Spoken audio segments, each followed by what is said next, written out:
સાગર ને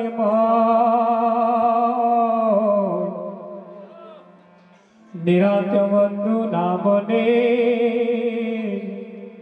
જ્યાં જ્યાં દેખું ત્યાં ગુરુજી સમા નહીં દેવતાન ગુરુજી સમા નહીં કોઈ રામ કૃષ્ણ ભગવાન ને માથે સદગુરુ હો સદગુરુ મહારાજ હરિ આપો આવડી તે ફૂલવાડી કે વાડીયો કોણે ભાવી રે આવડી તે ફૂલવાડી કે વાડીયો કોણે ભાઈ રે લો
કડવી તુમડી રે તું તો કદી ના મેઠી થઈ.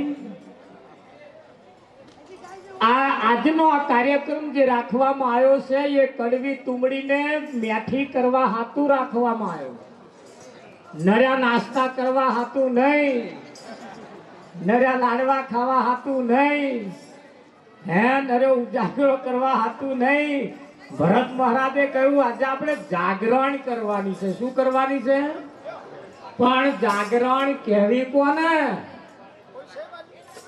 હે એવા સંતમાં પુરુષો, જીવન મુક્ત પુરુષોના દર્શન કરી સૌ પ્રથમ પહેલા તો આપણા જીવનને ઉજ્જવળ બનાવવાનું. આ લાસ્ટ એન્ડ આ મોકો છે, લાસ્ટ એન્ડ ફાઇનલ છે. હા, આ અવસર વારંવાર મળવાનો નથી. આજે આ ટોરામ બેઠા છે, કદાચ કોકની આજની નાઈટ છેલ્લી પણ હોઈ શકે. આ એકાદ દાગીનો હવા ના હોય. હે હા, ચાઇના વાળા કે છે અમારો માલ ચાલે તો ચાંદ તક, ના ચાલે તો શામ તક, હોજે બગડી જાય.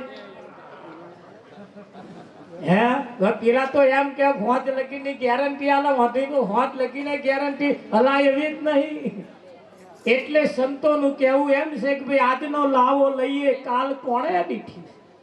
આ તક અને મોકો આપણને જે મળ્યો છે એવું કહેવાય છે કે ભાઈ અત્યારે લગીને જે કંઈ કર્યું સંતોના શરણમાં જયા વગર આ ભવસાગર તરી શકાય એવો નથી. સંતમાં પુરુષો આપણા અને કહેવતમાં કહ્યું છે ને કે પારકી માં કોણ વેધે? કોણ વેધે?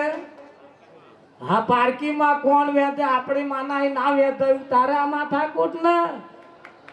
હે જો વેધ્યા હોત તો આટલા લગે આ બધી જફા ના કરવી પડે. પણ સંતમાં પુરુષો તમે જુઓ, જેમની જુક્તિ જુઓ કેવી કડા કરી છે. એક ડોક્ટરની પાસે જ્યારે બાળક બીમાર પડ્યું હોય ને લઈને જઈએ ને, હા એટલે ઘણા ખરા ડોક્ટરો લાડ લડાવે છોકરાનો. જમનો મોદો પડ્યો બેટા, જમનું શું ખાધું તું, શું થયું, શું થયું કરી ભાત લઈને મેં ગોસી ગાલ લે થાર વેલો લાગ્યો અહીંયા કર પણ જરી ચચરાક થાય પણ દરદ મટાડવા હાતું ને. હે આવા સંતમાં પુરુષો એમની રમત કરતો કરતો કરતો કરતો એવી વાત આપણા ઘરે ઉતારી દેશે, ઉતારે દેશે ને. પણ તમે જુઓ, એક ભગતે ખેતરની અંદર કાકડી કરેલી. શું કરેલી? કાકડી કરેલી. કાકડી એટલે ખબર પડે ને તમને. અમારી એક વાર કાકડી કે તમારા બાજુ શું કહેતા ખબર નહીં. કાકડી કે છે ને? હા, રમણ નામ બદલાશે એનું પાછું. કાકડી કરેલી નહીં અને એમ થયું કાકડી રાતે ના વધે એટલી દાડે વધે, દાડે ના વધે એટલી રાતે વધે, વધતા વધતા વધતા એમાં એક બેઠું. એક બેઠું એટલે એને ઈચ્છા એમ થઈ કે આ કાકડી જે થઈ છે ને, હા ગોવિંદરામ બાપુના આશ્રમે લઈ જઈને પ્રસાદ કરી વેચવું. હા, દરરોજ હાથ ફેરવે, મોટી થાય એટલે લઈ જવું. દરરોજ હાથ ફેરવે, મોટી થાય એટલે લઈ જવું. અને બરોબર એવું કહેવાય છે કે ભાઈ મોટી થઈ, કમ્પ્લેટ કાપવા જેવી થઈ. હા, કાપવા જેવી થઈ પછી એને કાપવાનો વિચાર આવ્યો. કાલ સવારમાં બાપુના આશ્રમે લઈને જવું. હવાર થયું, દાંતેડું લીધું ખરું પણ એને કઈથી સંદેહો આવ્યો વેવાઈ તો અહીં કે વેવાઈ મોડા થઈ ગયા. તે કાપવાનું પડી મેલ્યું અને નાઠો વેવાઈ તો. ધોન રાખજો, આ બીજા કોઈ વેવાઈની વાતો નહીં, પાછી ઊંઘી રહ્યા એમની વાતો નહીં, વાતો આપણી છે. એપા ગયો પાછો તો પરવારીને પાછો આવ્યો ને પાછો બીજે દાંતેડું લીધું, કાપવાની શરૂઆત કાપવા માટે ગયો ને પાછો સંદેહો આવ્યો કે પેલી કોરા આવું કશું થયું. પાછું પતવા ગયો. આવામ ને આવામ, આવામ ને આવામ, આવામ ને આવામ. સમય વીતતા ગયા. સમય વીતે એટલે પછી કાકડીનું શું થાય તમને ખબર? પછી આ રહ્યું એનું નામ માર્યું. પછી તે કાકડી દાવમાં રહ્યું નહીં. કાકડી પછી તો કેવા હવે તો મોટું થઈ ગયું સારું ના, કાકડી દાવમાં રહ્યું. એટલે વિચાર કર્યો કે હવે આર્યું થયું અને હવે પાકવા દઉં. શું કરું? પાકવા દઉં. અને પાક્યું ખરું. મારું બેટો ઉડીને આંખે વર્ગે એવું પાક્યું. ટોપલો લાયો, ટોપલો લાવીને કાપ્યું, કાપીને ટોપલા મેલ્યું અને શેડે નીકળ્યો અને વિચાર બદલાયો કે આ તાર્યું થયું છે, બીજો બધો આર્ય બધો બહુ થવાનો, એક લઈને જવું એના કરતા ઘણા બધા લઈને જવું. લાય આ લેવાઈને તો આ લઈને જવું. પાછો વેવાઈને કોરા હેડ્યો ને પાછો વિચાર બધો ના ના આ તો બાપુના આશ્રમનું છે. તો પાછો આવ્યો, પાછો આશ્રમ બાજુ વર્યો. ના ના પછી વિચાર બદલો, ફરિયાવાળા ના આલું. પાછો વિચાર બદલો, ફરિયાવાળા બાજુ ના થયો કે ના ના આશ્રમે જવું. પાછો કે ના ના ગામ બાજુ વેચવું. આવું કરતે કરતે કરતે કરતે વાંચ પડવાય. હા એકે બાજુ રસ્તો હું છે ને ઓમ જવું ઓમ જવું ઓમ જવું ઓમ જવું ઓમ જવું ઓમ જવું. ઘણા ખરાને એવું થયું 80% લોકોનું. પણ હજુ હમણે નહીં હું આવે વાર લાગશે. હજુ ગબામ ગઢ પડશે ના ખબર પડશે. આમાં આપણો જ નંબર હતો. હે એ આર્યું પછી તે મન મક્કમ કરીને બાપુના આશ્રમ બાજુ લેન હેડ્યો. લેન હેડીને પછી બાપુ બેઠા હતા આશ્રમની અંદર. છેટે બૂમ પાડી આવા દરવાજામાં પેસતા, બાપુ આર્યું લાયો છો આર્યું? કે લાય બેટા અહીંયા કર. લાઈને આશ્રમમાં લઈ જઈને એને કાપી કૂટ કરીને એનો પ્રસાદ બનાવીને બધાને વેચો. હાશ ખુશ થયા. બધાને બહુ મીઠું લાગ્યું. બધાને બહુ મીઠું લાગ્યું. ને પછી બાપુએ કહ્યું, ખુશ થઈ ગયા. જે ભગતે આર્યું કર્યું તું ને એને 5 સોના મોરો ભેટ આપી બાપુએ. જે લઈને આવ્યો તો એને. આની અંદર એક લોભી માણસ બેઠેલો. ધન રાખજો એમાં કોઈનો નંબર ના આવી જાય. લોભી માણસને એમ થયું કે એ કાર્યમાં જો 5 સોના મોરો મળતી હોય લાય માર વીઘું હમણાંનું કશું કર્યું નહીં પડી રહ્યું, લાય એમાં વાવું. આખા વીઘા માર્યો, કાકડી વાઈ દીધી. એ કઈ તોડીને નર્યો આર્યો થવા દીધો. ગાડું ભરીને પછી આવ્યો.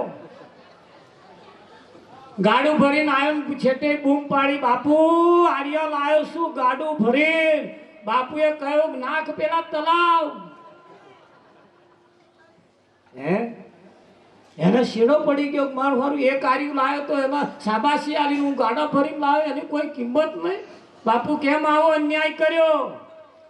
બાપુએ કહ્યું જો પેલો જે આર્યું લઈને આવ્યો તો ને એ તો રમાડતો રમાડતો રમાડતો રમાડતો લઈને આવ્યો તો, અને તું આ બધાને ભરીને લઈને આવ્યો. ધ્યાન રાખજો બધાને ભરીને લઈને આવ્યા હોય આપણે. બધાને ભરીને લઈને આવ્યા ને તો અહીં કિંમત થાય એવી નથી. અહીં એકની જરૂર છે બાર પુરુષો એમ કે.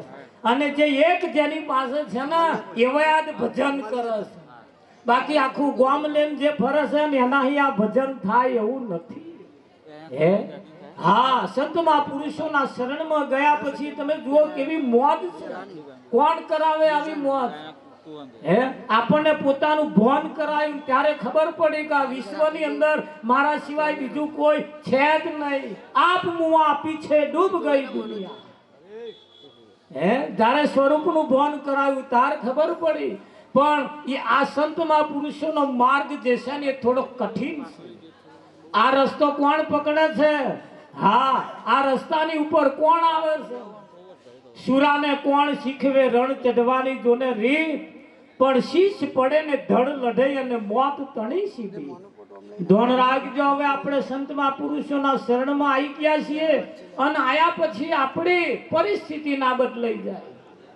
અતિ નેવી નેવી દાન ના દિશા બદલાઈ જાય. એટલે કહ્યું હા દેડકાએ ખિસકોલીનો સંગ કર્યો. દેડકાએ ખિસકોલીનો સંગ કર્યો, ભયબંધી કરી. જે ઝાડ ઉપર ખિસકોલી રહેતી હતી એ ઝાડ નારિયેળીનું હતું. શેનું હતું? નારિયેળીનું ઝાડ હતું. દેડકાએ વિચાર કર્યો આ જ્યાં ખિસકોલી દરરોજ ઉપર જાય ન્યાતે આવે, ઉપર જાય ન્યાતે આવે, ઉપર જાય ન્યાતે આવે, શું ઉપર છે? દેડકાએ ખિસકોલીને પૂછ્યું બોન તમે આ ઉપર દરરોજ ઉપર જાવ છો નીચે આવો છો શું છે બધું? કે આ તો ન્યાચેની દુનિયા, ઉપર જુઓ કેવી સરસ ફર્સ્ટ ક્લાસ છે. હું દુનિયા જોઉં છું ત્યાં. આવું છે કે હા કે મને ના લઈ જાઓ? લઈ જાઉં પણ શરત એટલી કે કઈ શરત? ઉપર ગયા પછી ઠેકડો નહીં મારવાનો. ધ્યાન રાખજો. ઉપર ગયા પછી જો ઠેકડો માર્યો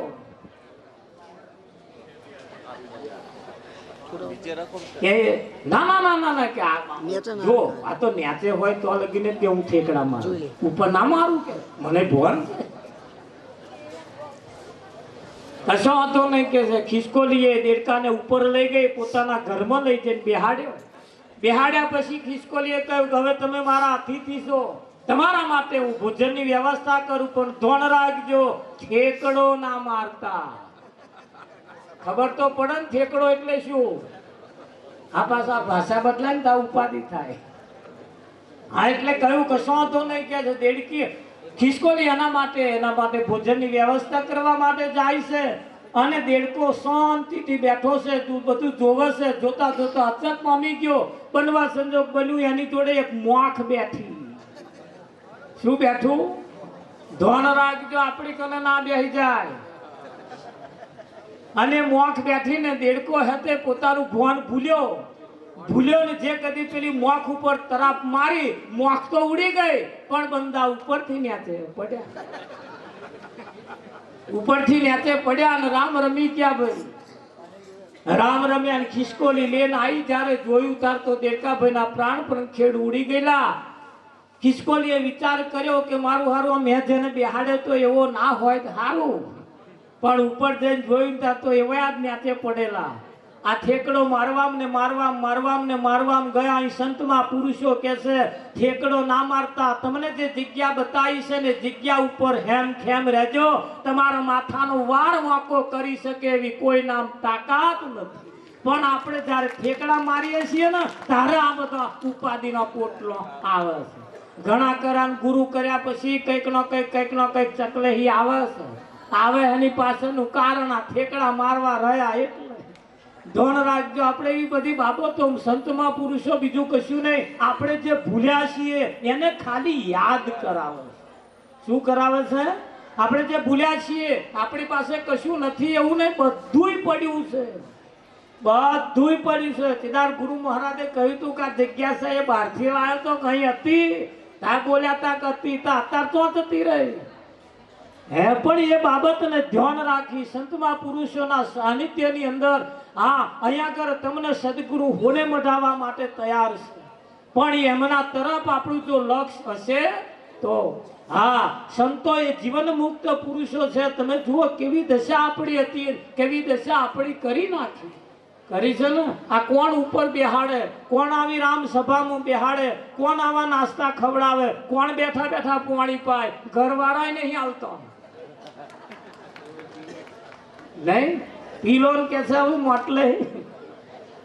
હા એવું કે છે તમે એટલે. પણ તમે જુઓ આ સંતમાં પુરુષોને ગોવિંદ મહારાજ જેવા મહાન પુરુષ એક જગ્યાએ પાક્યા, કેટલા જણને ઉજ્જવળ કરી આલ્યું જીવન.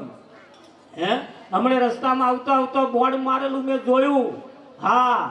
અને એની અંદર બોર્ડ માર્યું હતું કે એક્સિડન્ટ એકને થાય છે, એક્સિડન્ટ એકને થાય છે, ઉપાધિ બધોને થાય છે. એની પાસે જે છે એ બધોને થાય છે. એક્સિડન્ટ એકને થાય છે પણ ઉપાધિ બીજો બધાને થાય છે. જો તમારું એક્સિડન્ટ તમને ના થાય તો ફાવવાનું બધો ભોજનને ફાઈ જવાય એવું છે. એટલે તમે જુઓ અહીંયા આગળ કેટલી સરસ દાન પણ ઘણું ખરું આપવામાં આવ્યું. અને એટલે કહ્યું જનની જણું તો 3 નર જન્મ જે ભક્ત સુરવીર કાતો દાતાર. સૌ પ્રથમ પેલાને સાખી કહેવામાં આવી. દાન પણ એવું કહેવાય છે, દાન સુપાત્રે દેવું. કઈ દેવું? દાન સુપાત્ર કરવું. કોઈ જગ્યા એવી હોય તો એની દાન થાય. દાન કરતો જો ના આવડે, દાન કરતા પણ શીખવું એ જરૂરી છે. આવા સંતમાં પુરુષોના સાનિધ્યમાં જઈને બધું બહુ શીખાય એવું છે. અને આ શરણમાં જે નથી આયા ને એમને કઈ જગ્યાએ બેસવું, કઈ જગ્યાએ ઉઠવું, કઈ જગ્યાએ બેસવું, એનું પણ શું બોલવું એનું પણ ભાન નથી. એક દેશી મોખ હોય ને, મોખ જોઈએ છે એ રહોડે અઠવાડે ખહે નહીં. અને એક મોખ એવી છે જે જો બેહે તો નર્યા જીવ મૂકે. ધોન રાખજો આપણો એમાં નંબર ના આવી જાય જીવ મૂકવા. જો બેહે તો મોખ એ લીલી મોખ, જો બેહે તો જીવ મૂકે. અને એક મધમોખી છે. કઈ મોખી? મધમોખી. એ મધમોખી જે છે ને એ જેના ઉપર બેહે એના ઉપરથી રસ લઈ લે. એને ખબર ના પડે કે મારામાંથી રસ લઈ લીધો. આ માણસ તો કે છે અડે તો અડે, પણ માણસ અડે તો નડે, પણ એવી રીતે જીવન જીવવાનું છે. જે ઘરમાં રહેતા હોય, જે પરિવારની અંદર રહેતા હોય, જેની સાથે રહેતા હોય, ત્યાં પણ કોઈ જાતની મતામતી કર્યા જેવી નથી. બસ ફક્ત ને ફક્ત રસ લેવાનો છે, રસ. અને રસ લેવા માટે જ આપણે અહીંયા આવ્યા છીએ. હા, બીજું કશું જોવા જેવું નથી. હા, કોણ બાજુ શું કરે એ જોવા જેવું નથી. બસ રસ લેવાની જરૂર છે અને રસ જ લેવાનો છે. હા, પણ રસ લેવાનું પડી મેલી. હા, ભરવાડ હતા ને, ભરવાડ આખા ગામની ગાયો ભેંસો ચારવા લઈ જાય. હા, એ ગામના મુખી કોદાર ચારવા નતા આવતા. તે બધાને લઈ જાય ચારવા. એટલે મુખી એકદાર કહ્યું કે બધાનું લઈ જાઉં છું તો મારું લઈ જા ને, કે છોડી મેલી જાઉં. માર તો ચારવાનો, માર તો ટેકો દઈને બેહવાનું જ છે ને. હે, એ લઈ ગયા પછી ચારવા. તાર મુખીની ભેંસ ને તે પેલી બધી ભેંસો જે ચડતી હતી ને એનો ફડી લેવો, કાતરીઓ ખાય. ફૂ ફૂ કરે. તે ચરતી હતી એને ના ચરવા. એ તો ચરે નહીં અને બીજો ચરવા. મૂળ ભેંસ કોની કોની? આ ધ્યાન રાખજો બાદ. ભેંસ એમની ને. હવે કાતરીઓ ખાવા જો રહ્યા ને તો આ હમણાં હોજ પડી જશે અને ચારા ચરવાના જશે. આખો દાડો ચારો ચરી નહીં, પેલો ચરવા દીધી નહીં, હોજ પડે પેટ ભેગું થઈ ગયેલું. મુખીને ઘેર ભરવાડ મૂકીને ગયા ને મુખીએ જોઈ મારું હર્યો આખો દાડો ચારો ચરી, આ તો મય બેહી ગઈ, દૂધે કપાઈ ગયું. ભરવાડને નીચે બોલાવીને કે છે કેમનું ચારો કે મારું ભૂખ્યું ભૂખ્યું રહે કે મારો તો વાંક શકે, આવજો કાલ જોવું હોય તમારી વારી કે એવું છે. કે હા, બીજે દાડ છોડી મેલું પાછા મૂકી ગયા. ત્યાં તો બધાના તરતા એ પેલી આમ કાતરીઓ ખાય. જેન હોય આમાં ફૂફાડા મારે. એટલે ના મરાય. આ ચારો ચરવાનો છે ને કાતરીઓ ખાવામાં ગયો અને ના જતો રહે. ના દાઢા પૂરા થઈ જશે. સંતો કે અવસર, કાળીદાસ બાપુ કે છે આવો અવસર વારંવાર મળવાનો નથી. કોઈની હોમે કાતરીઓ ખાધા કરતો અવસરને ઉજવી લેવાનો કે નહીં ઉજવવા દેવો. હા, આ જ અવસર ઉજવા એવો સંતોએ જે કહ્યું છે ને, કોણ ધરીને એની અંદર અથાગ રીતે પરિપૂર્ણ રીતે એમની ઈશારાને આપણે સમજવાની છે. એ ઈશારો શું કહેવા માંગે છે, કઈ જગ્યાએ સર કરવા માંગે છે. હરીને ભજતા હજુ કોઈની લાજ જતા જોણે, પણ કોની જેની સુરતા સાંભળી આને સા. કઈક ભક્તો ગુરુ મહારાજને ફરિયાદ કરે, પેલા ઉપદેશ આવ્યો પણ મહારાજ બરકત નહીં આવે એવું લાગે છે, પણ બરી નહીં આવે. તારામાં આવે કેમ? હે, કોઈને જોવાની જરૂર નહીં. હા, આપણે આપણું જ ગોચમાં ગાડું પડ્યું છે અને કાઢી લેવાની જરૂર છે. આવા સંતમાં પુરુષોના સાનિધ્યમાં રહી અને આપણે આપણું કારજ સારવાનું છે. હા, માન પુરુષો તમે જુઓ કેવી અથાગ મહેનત કરે છે. હરારે એમની મસ્તીમાં રહી અને આપણને કંઈક પીરસે છે. રાત દાડો તમે જુઓ કંઈક ના કંઈક સત્સંગો ચાલતા હોય, એની અંદર કંઈક માન પુરુષોની એવી અમૃત સંતમાં પુરુષોની અમૃત વાણી કહી. કેવી વાણી કહી? અમૃત વાણી કહી. મરેલાને જીવતો કરે કે ના કરે? ગુરુ શરણે શીશ ધરી, મોત પેલા ગયો મરી. સુરતા નામે ધરી રે ગુરુ મારે ઘેર આયા. જાગ્યો ભાગ્ય મારા રે ગુરુ મારે ઘેર આયા. ભવના બંધન કાપ્યા રે નાસી ઓળખાયા. કેવા બંધન કાપ્યા કે જે કોઈ ના કાપી શકે એવા બંધન જે આપણને હતા, એવા બંધન આ સદગુરુએ કાપી નાખ્યા. જાજુ ના બોલતા મહાપુરુષો ઘણા બધા પધાર્યા છે. અહીંયા અમે અમારી વાણીને વિરામ આપીશું. સદગુરુ મહારાજ કી જય. તો પણ આપણે ઘણા માન પુરુષો તો અમારા કરતા સારું કહેવા વાળા માન પુરુષો પડ્યા છે. હા, ને એમને હોભરવાના આપણે રહી જાય. શું કેવું તમારું? હા રહોડા બધા મસાલા પડે, મસાલા બરોબર વાપરે તો રહોડો હારો થાય, શાક હારું થાય. ને એક મસાલો એ નહીં થઈ જતું. મારા જેવો એક મસાલો આવે કઈ શાક ના મસાલો દાળમાં હવા ના આવે. આવો થોડો ભરત મહારાજને વિનંતી કરીએ આગળ બાર પુરુષોને.